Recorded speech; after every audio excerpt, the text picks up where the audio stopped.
The idea of developing Legacy Ranch north of Stevensville had been lurking in the wings since the Bitterroot building boom started a decade ago, but the proposal had been on ice because of the slowdown in housing starts.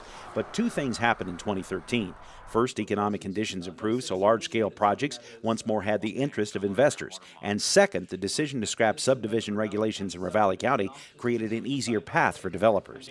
Owners of the 500-acre tract came back to the county with a plan to erect more than 600 homes and condos over the next 30 years. They were quick to point out they didn't have any idea of when construction would start, but the plans ignited a firestorm over development not seen in the Bitterroot for several years.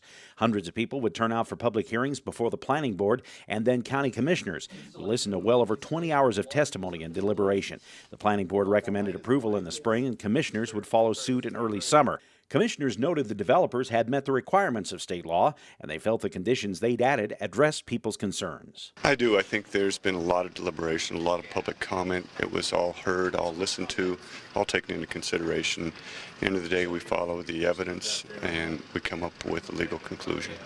But opponents are still hoping for another legal conclusion at year's end, filing suit challenging the county's approval of Legacy Ranch and the process that was followed. And not only will the suit make headlines in 2014, but the debate over what happened with this big project is likely to be fodder for the Bitterroot's political cannons during next year's election season. In Hamilton, Dennis Bragg, MTN News.